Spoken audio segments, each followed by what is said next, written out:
ஆரம்பத்திலேயே உங்கள் கேள்விக்கும் காங்கிரஸ் முஸ்லீம் லீக் ஆயிடுச்சுங்கிற பதிலுக்கும் முழங்காலுக்கும் முட்டைக்கும் உள்ள வித்தியாசம் தான் இது. ஏன் அப்படின்னு சொன்னால் சம்பந்தம் தான்.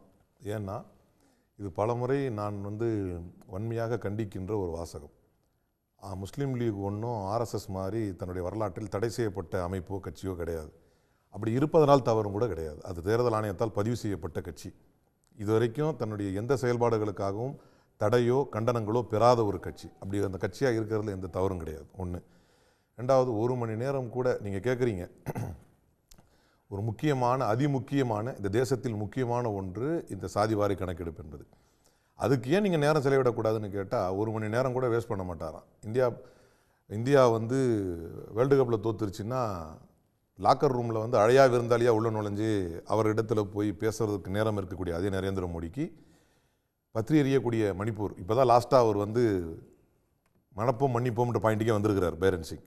அங்கே போகிறதுக்கு நேரம் இல்லாத நரேந்திர மோடி இவர் அதிமுக்கியமான விஷயத்தை எப்படி செய்வார் அப்படின்னு நம்ம கேட்டதே அந்த கேள்வியே தவறானது என்று நான் நினைக்கிறேன். அதே போல் இங்கே சாதியை பற்றி பேசும் பொழுது ஒரு நியாயமாக ஒரு பிரதமர் எதை பேச வேண்டும் அப்படின்னா, எப்படிலாம் நாங்கள் தன்னை சாதிய ரீதியாக கொடுமைகளை அனுபவித்தவர்களை எப்படி நாம் விடுவிச்சோம் அப்படின்னு ஸ்டாட்டிஸ்டிக்கலாக பேசணும். அப்படி பேசணும்னா கணக்கெடுப்பு வேணும், அப்படி சொல்லணும்னா கணக்கெடுப்பு வேணும். ஒன்று, இது ஒரு பக்கம் வச்சுக்கோம். இல்லை, கிராமங்கள் எல்லாம் வறுமை ஒழிந்து விட்டது. பிரதமர் என்ன சொல்கிறாரு, கிராமத்தில் இருந்த வறுமையோட விகிதம் கணிசமாக என்ன ஸ்டாட்டிஸ்டிக்ஸு எந்த அந்த ஸ்டாட்டிஸ்டிக்ஸுக்கே வேணுமே சார் சாதிவாரி கணக்கெடுப்பு. அது கணக்கெடுப்பு இருந்தால் தானே யாருக்கு எந்த நிலையில் யார் எப்படி வந்திருக்காங்கன்னு தெரியும். அதுக்கு தான் தலைவர் ராகுல் காந்தி எக்ஸ்ரேங்கிறாரு. உங்களுக்கு கிடச்சிரும். இப்போ நான் இன்னொன்று கேட்குறேன், இவர் பேசுவது அரசியல் பேச்சு, தலைவர் ராகுல் காந்தி வலியுறுத்தி வருவது. அப்போ அவர் சொல்கிறாரு 2005 2050 அதெல்லாம் முடிஞ்சு போய் ஒரு ஆர்கியூமெண்ட் சேக்குக்கு நான் சொல்கிறேன். அதனால தானே காங்கிரஸை விட்டுட்டு பாஜக ஆட்சி கொண்டு வந்திருக்காங்க. நீங்கள் 11 வருஷமாக இப்போ என்ன செய்ய போறீங்கன்றது தானே பேச்சு. நீங்கள் இது வரைக்கும் என்ன செஞ்சுக்கிட்டு இருக்கீங்கிறது தான் வாதத்துக்கு வரணும். 11 ஆண்டுகளாக ஆட்சியில் இருக்கும் ஒருவரை நோக்கி கேள்வி எழுப்பும் பொழுது 11 வருஷத்துக்கு முன்னால் நீ பண்ணியான்னு கேட்குற கேள்வியை மக்கள் பார்க்குறாங்க. அந்த கேள்விக்கான பதில் மக்கள் சொல்லுவாங்க. அப்போது இப்போ நரேந்திர மோடியுடைய பேச்சில் நியாயம் இருக்கிறதா, அதில் கொஞ்சமாவது நியாயம் இருக்கிறதா அப்படின்னா, அவர் என்ன சொல்கிறாரு, ஜாதி இதற்கு முன்னாலும் நிறைய பேசியிருக்கிறார். எனக்கு தெரிஞ்ச ஒரே ஜாதி ஏழை ஜாதி தான், பல மீட்டிங்கில் பேசியிருக்கிறார். அப்போது சாதியை பேசவே கூடாது, நான் சாதியை ஒழிக்கணும்னு நினைக்கிறேன். இதே நரேந்திர மோடி 2 பார்ட்டாக இதை பார்க்கணும். சாதிய ரீதியாக மக்களுக்கு ஏற்படக்கூடிய கொடுமைகள் ஒரு பக்கம், இவர் சாதியை பயன்படுத்தவே மாட்டாரா, சாதியை பற்றி சொல்லவே மாட்டாரான்னா, நானே ஓபிசி தானே தேர்தல் வரும்போது சொல்லுவார். அப்போ அவர் சாதியை பயன்படுத்தலையா? கடந்த மகாராஷ்டிரா தேர்தலின் போது ஏக் ஹை தோ சேஃப் ஹை அப்படின்னு பேசி மிகப்பெரிய விமர்சனத்திற்கு உள்ளானார். ஏக் ஹை தோ சேஃப் எங்க போய் பேசினார், ஒன்றாக இருந்தால் நன்றாக இருக்கும் அப்படின்னார். அதான் ஒன்றாக இருந்தால் நன்றாக இருக்கும், நம்ம பாதுகாப்பா இருக்கலாம் அப்படின்னார். எங்க போய் சொல்றாரு அதை அப்படின்னா, ஓபிசிக்கு மத்தியிலே உரை நிகழ்த்தும் பொழுது மராத்தாக்கள் இடஒதுக்கீடு கேட்கிறார்கள், அவர்களையும் ஓபிசியில் சேர்க்கணும்னு நினைக்கிறாங்க. மராத்தாக்களை நம்ம சேர்க்க முடியாது, நம்ம ஒன்னா இருந்தா பாதுகாப்பா இருந்துக்கலாம் என்று ஓபிசிக்கு மத்தியிலே சாதிய ரீதியான விஷக்கருத்தை விதைத்த ஒருவர் சாதிக்கு எதிராக பேசுறாரு. எவ்வளவு நகைப்புக்குரியதா இருக்குது. இது நம்பர் 1. மகாராஷ்டிரா தேர்தலுக்கு முன்னால இப்ப நீங்க இங்க எடுத்துக்கிட்டீங்கன்னா, நான் சைனியை நியமிச்சாங்களே முதல்வரா, மக்கள் மன்றத்திலே அறியப்படாத ஒருவரை முதல்வராக எதுக்கு நியமிச்சாங்க? தேர்தலுக்காகவும் தேர்தல் ஆதாயத்திற்காகவும் இவங்க சோசியல் இன்ஜினியரிங் பண்றதுக்காக சாதியை பயன்படுத்தலாம், அது தப்பில்லை. மக்களுக்காக, மக்கள் மத்தியில் எழுந்திருக்கக்கூடிய ஏற்றத்தாழ்வுகளை களைவதற்காக ஒரு சாதிவாரி கணக்கெடுப்பு எடுங்க அப்படின்னு சொன்னா அது தவறாகுது. இதுக்கு முன்னால நீங்க ஏன் செய்யல? தவறுகள் நிறைய செஞ்சிருக்கீங்கல்ல. இதே தலைவர் பிரியங்கா காந்தி இது ஒரு சமூகத்தில் அவர் ஒரு கிராமங்களில் அமைதி நிலவணும், மக்கள் ஜாதி வேற்றுமைகள்லாம் மறந்து ஒற்றுமையாக வாழணும் அப்படின்ற ஒரு நல்லெண்ணத்தில் இந்த கருத்தை சொல்றாருன்னு உங்களால் பார்க்க முடியல. அப்போ அவர் எங்கே போய் சொல்லணும்? முதல்ல யோகி ஆதித்யநாத்தை கூப்பிட்டு ஹத்ராஸில் நடந்த கொடுமைக்கு நியாயம் வாங்கி கொடுங்க, உண்ணாவில் நடந்த கொடுமைக்கு சார் பிராக்டிக்கலாக பேசுங்க. இப்போ தலைவர் ராகுல் காந்தி ஹத்ராஸ் போனார், தடுத்து நிறுத்துனீங்க. ஏன் தடுத்து நிறுத்துறீங்க? நீங்க எந்த சாதியை பத்தி பேசிட்டு இருக்கீங்களோ அதே சாதிய கொடுமையால் பாதிக்கப்பட்டு விடியக்கால 2 மணிக்கு சட்டத்துக்கு புறம்பாக அந்த பாடி என்ன பண்றீங்க, கிரிமேட் பண்றீங்க. பாடியை எரிக்கலாமா? சம்பந்தப்பட்ட பொதுவாகவே நம்ம உடலை வாங்காம தான் போராட்டம் பண்ணுவோம். அது எதுக்குன்னா, உடலை சம்பந்தப்பட்டவரிடம் ஒப்படைப்பது சட்ட விதி. அந்த சட்ட விதியையே மீறி அந்த தலித் இன பெண், தாழ்த்தப்பட்ட இனத்துடைய பெண்ணை தாக்கூர் இனத்தவர்கள் கற்பழித்து விட்டார் என்பதற்காக, சாதிய ரீதியான கட்டமைப்பிற்காகவும், வாக்கு சிதறிவிடக்கூடாது என்பதற்காகவும் அந்த தாழ்த்தப்பட்ட பெண்ணுடைய உடலை எரித்தீர்களே, அதற்கு நியாயம் கேட்டு கடந்த வாரத்தில் ராகுல் காந்தி போகும்போது அவரை தடுத்தீங்களே. இப்போ நீங்க இந்த சாதிய ரீதியாக ஏற்பட்ட ஏற்றத்தாழ்வுகளை பற்றி யோகி ஆதித்யநாத் பாடம் விடுங்க.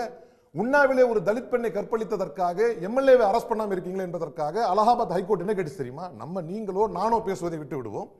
அலகாபாத் உயர்நீதிமன்றம் என்ன கேட்டது? The government standard in this case would force the court to declare that law and order has collapsed in the state. ஏன்னா ஒரு எம்எல்ஏ நீ அரெஸ்ட் பண்ண மாட்டேங்கிறீங்க, நாங்க சொல்றோம் கைது பண்ண சொல்லி, இன்னும் நீங்க ஒரு ஸ்டேட் வந்து கைது பண்ண மாட்டேங்குது. அதற்கு காரணம் என்ன? சாதி தானே காரணம்.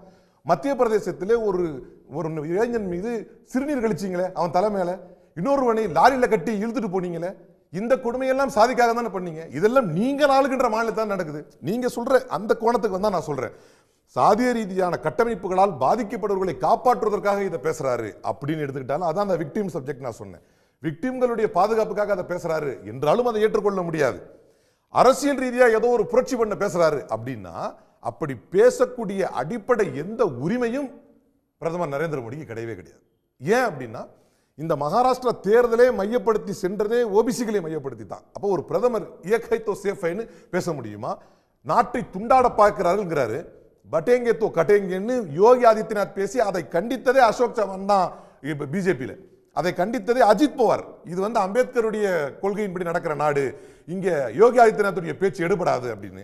80க்கும் 20க்கும் தான் நீங்க பேச்சு என்று சொல்வதே யோகி ஆதித்யநாத். இந்த பாடம் எல்லாம் அவர் எங்க போய் எடுக்கணும்? முதல்ல இந்த பாடத்தை எடுப்பதற்கான அடிப்படை தகுதி நம்முடைய பிரதமருக்கு இருக்கிறதா என்றால், கடந்த தேர்தல் காலங்களில் முழுக்க அவர் பேசிய பேச்சுகள் எடுத்து பாருங்க சார். வெறுப்பு பேச்சு அல்லது மத வன்முறை பேச்சு அப்படின்றது வந்து நான் சொல்றது ஏகத்துவ சேஃபை வந்து சாதிய பேச்சு தானே, சாதிக்கு மத்தியில் தானே பேசுறாரு. மராத்தாஸுக்கு இடஒதுக்கீடு தந்துடக்கூடாது, அதை விடுங்க. அப்படியே பார்த்துக்கிட்டீங்கன்னா கூட தேர்தல் மாடல் கோட் ஆஃப் கான்டக்ட் அறிவிக்கிறதுக்கு கொஞ்ச நாளைக்கு முன்னால இவங்க என்ன பண்றாங்க, நான் கிரீமி லேயரா வந்து ஓபிசிஸை கொண்டு வரதுக்காக 8 லட்சமா இருந்ததை வந்து 15 லட்சமா உயர்த்துறாங்க, ஓபிசிகளுடைய ஓட்டை டார்கெட் பண்ணி. அப்போ உங்களுக்கு சாதி தெரியலையா?